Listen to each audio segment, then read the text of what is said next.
నమస్తే ఆంధ్రప్రభకి స్వాగతం. నేను ప్రియా కౌశిక్. ప్రస్తుతం మనతో పాటు శ్రీ శ్రీ శ్రీ ఆనంద శివకామేశ్వరి ఆశ్రమం వ్యవస్థాపకులు శ్రీ శ్రీ శ్రీ శివకామేశ్వరి అమ్మగారు మనతో పాటు ఉన్నారు. వారితో మాట్లాడదాం.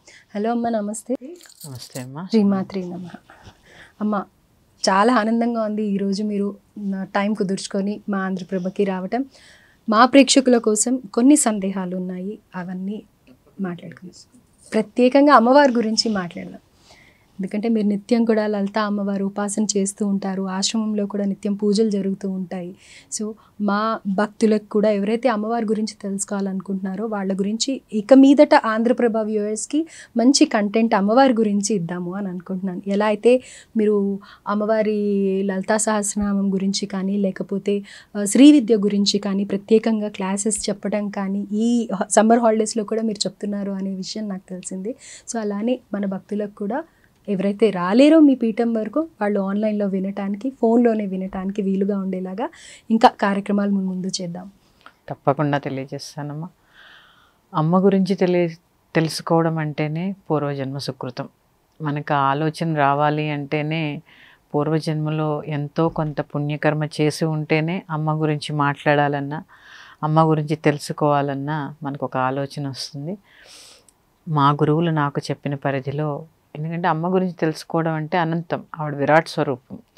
ఆ విరాట్ స్వరూపాన్ని తెలుసుకోవాలి అంటే మనకున్న శక్తి చాలా చిన్నది. అయినా మనకున్న ఈ కాస్త జన్మలో ఆ అమ్మ గురించి కొంతైనా తెలుసుకునే ప్రయత్నం చేద్దాము. ఆంధ్రప్రభ ఛానల్ వీక్షిస్తున్న ప్రేక్షకులందరికీ కూడా నా ఆశీస్సులు. శ్రీమాత్రే నమః. శ్రీ గురుభ్యో నమః. అమ్మ, అయితే ముందుగా అసలు ఫస్ట్ నేను అనుకునేది ఏంటంటే అమావాస్య వస్తుంది కదా ఇప్పుడు. సో దాన్ని సోమవతి అమావాస్యగా చెప్తూ ఉంటారు. అండ్ ఈ సోమవతి అమావాస్యకి పూజలు చేయండి, చాలా అద్భుతాలు జరిగిపోతాయి అని అంటూ ఉంటారు. కానీ ముఖ్యంగా మన తెలుగునాట అమావాస్య అంటేనే అంతగా ఇంపార్టెన్స్ ఇవ్వరు. ఆ నార్త్ సైడ్ కానీ తమిళనాడు సైడ్ కానీ అమావాస్య అంటే ప్రత్యేకమైన పూజలు చేస్తారు. And especially north side Lakshmidevi పూజలు, ఉపాసనలు ఇవన్నీ బాగా చేస్తూ ఉంటారు. ఇది ఏ ప్రాంతానికి తగ్గట్టు ఆ ప్రాంతానికి ఉంటుంది కదా. మరి ఇప్పుడు మన దగ్గర కూడా అమావాస్య పూజలు అని చెప్పి చేస్తూ ఉన్నారు కదా, అది ఎంతవరకు కరెక్ట్? అంటే మంచి అయితే చేయడంలో తప్పు లేదు అని అంటారు, డెఫినెట్గా తప్పు లేదు. కానీ మన ఆచారాలు, మన వ్యవహారాలు దాన్ని ఎక్కువగా హైలైట్ చేస్తున్నారా మీడియాలో, లేకపోతే ఏం జరుగుతోంది, అసలు ఏం చెయ్యాలి అనే వివరణ ఇవ్వండి. తప్పకుండా తెలియజేస్తాను. సోమావతి అమావాస్య, సోమవారం నాడు వచ్చే అమావాస్యని సోమావతి అమావాస్య అంటారు.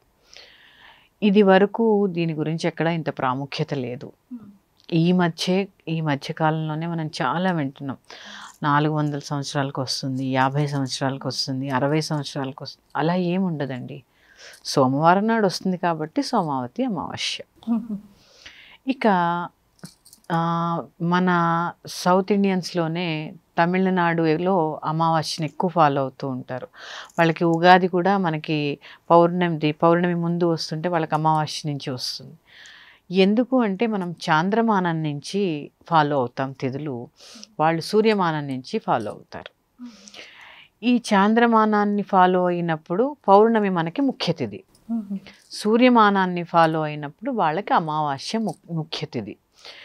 ఇది ఆయా ప్రాంతాలని బట్టి, ఆయా ఆచారాలని బట్టి, ఆయా ప్రకృతిలో వచ్చే వైపరీత్యాలని బట్టి, సముద్రం యొక్క ఆటుపోట్లను బట్టి ఇవన్నీ నిర్ణయించడం జరిగింది. ఇది మనం ఏం చేస్తున్నాము అంటే అనవసరంగా దీనికి సోమవారం నాడు వస్తే సోమవారం అమావాస్య, సోమావతి అమావాస్య, ఈరోజు పలానా పూజ చేస్తే మన కోట్లు వచ్చేస్తాయి. ఎందుకు వస్తాయమ్మా? కొంచెం విజ్ఞతతో ఆలోచించాలి మనం కూడా. ఎందుకు వస్తాయి అలా అంటే? సోమవారం వచ్చే పోళ్ళు అమావాస్యలు వచ్చి ఉంటాయి. ఇప్పుడు నాకు ఒక 50 సంవత్సరాలు అనుకోండి, నేను ఎన్ని అమావాస్యలు సోమవారంలో చూసుంటాను అంటే నేను ఇప్పుడు ఎక్కడ ఉండాలి? ఎక్కడో ఉండాలి. ప్రతి అమావాస్యకి పూజ చేస్తాను, కోట్లలోనే ఉండాలి కదా. ఇదంతా అపోహ మాత్రమే. అమావాస్య అంటే మనం చాంద్రమానాన్ని బట్టి ఫాలో అయ్యే వాళ్ళకి పితృకార్యాలు చేసే ఆ యొక్క తిథి. ఆ రోజు అమావాస్య రోజు పితృకార్యాలు చేస్తే ఫలితం చాలా ఎక్కువగా ఉంటుంది. కాబట్టి కొంతమందికి ఏంటి అంటే, ఇప్పుడు ఇక్కడ కొన్ని మాట్లాడకూడదు, కుల విభజనలో భాగంగా బ్రాహ్మణులు అయితే ఏం చేస్తూ ఉంటారు, పలానా తిథి అని గుర్తుపెట్టుకొని ఆ తిథి రోజు ఆబ్దికాలు నిర్వహిస్తూ ఉంటారు. ఇప్పుడు అలా కాని వారు ఏం చేస్తారు, వారికి తిథి గుర్తుండదు, ఎప్పుడు చనిపోయారో గుర్తుండదు. అలాంటి వారు ఈ అమావాస్య రోజు చేసుకునే వీలుగా పితృకార్యాలు చేసుకునే రోజుగా మనకి ఈ అమావాస్యని చెప్పడం జరిగింది. ఏ అమావాస్యనా అంతే. ఏ అమావాస్యనా అంతే. ఇక్కడ పితృకార్యాలు చేస్తున్నాం కదా అని అమావాస్య చెడ్డదా అంటే కాదు. ఇందాక మీరు చెప్పారు కదా, లక్ష్మీదేవి యొక్క జననం అమావాస్య, దీపావళి అమావాస్య ఎంత చక్కగా జరుపుకుంటాం. మరి అమావాస్య కదా, మరి ఎంత బాగా జరుపుకుంటాం. ఆ రోజు ఆ చీకటి, నరకాసుర వధ ఇవన్నీ జరిగాయి కాబట్టి మనం వెలుగులతో నిండినటువంటి పండగని చేసుకుంటాం. అంతేగాని అమావాస్య తిథి అంటే ఇక్కడ చెడు అని నేను చెప్పడం లేదు. మన సాంప్రదాయం ప్రకారం మనం చేసుకుంటున్నది పితృకార్యం, ఇది ఒకటి. ఇక అమావాస్య రోజు పూజలు అంటే, ఈ అమావాస్య రోజు పూజలు ఉపాసనలో భాగంగా చేసుకునేవి కొన్ని ఉంటాయి. ఎందుకంటే అమ్మవారు, ఇప్పుడే మన అమ్మవారి గురించి చెప్పుకోవాలనుకున్నాము.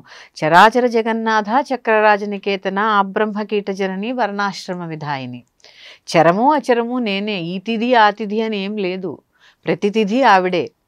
అప్పుడు అది ఎక్కువ ఇది తక్కువ అనేది ఏమీ ఉండదు. కానీ ఒక్కొక్క తిథి రోజు ఒక్కొక్క పని చేసుకునే వెసులుబాటు మనకి ఎందుకుంది అంటే, మనకి పంచాంగాన్ని ఫాలో అవుతాం కాబట్టి. పంచాంగములు అంటే 5 అంగములు ఫాలో అవుతూ ఉంటాం. తిథి వార నక్షత్ర యోగము కరణము ఇది ఫాలో అవుతూ ఉంటాము.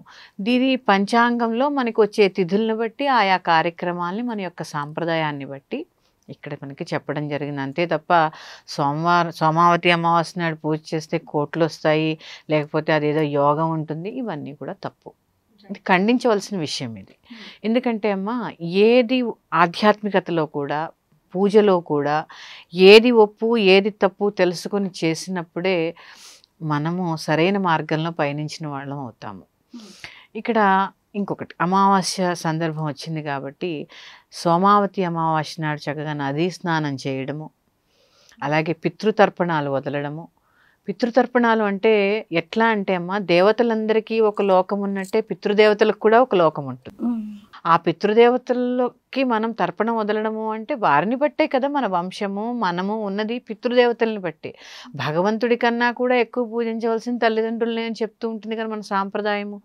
అలాంటి తల్లిదండ్రులు మన వంశాన్ని బట్టే, మన పితృవంశాన్ని బట్టే మనము. అట్లాంటి వారికి ఈ అమావాస్య తర్పణం వదులుకునే దినం కాబట్టి అది మహోన్నతమైన కార్యం అమ్మా. నిజంగా కూడా అసలు తల్లిదండ్రులకి మించినది లేదు కదా. అందుకని పితృదేవతలకి తర్పణాలు వదులుకోవడం అనేది ముఖ్యం అమావాస్య రోజు. ఇక సోమవారం వచ్చింది కాబట్టి సోమవారం శివుడికి ప్రీతి కాబట్టి ఆయన శివుడు అంటేనే ప్రకృతి. ఆయనకి ఏ తిథి వార నక్షత్రాలతో సంబంధం లేదు. ఆయన ఇప్పుడు మహాశివరాత్రి ఎప్పుడు చేస్తారు, అమావాస్య ముందే చేస్తారు. అంటే ఇక్కడ ఏంటి అంటే తిథి వార నక్షత్రాలు అనేవి మన కోసం, మన యొక్క పరిధి, మన యొక్క ఆచార వ్యవహారాలు.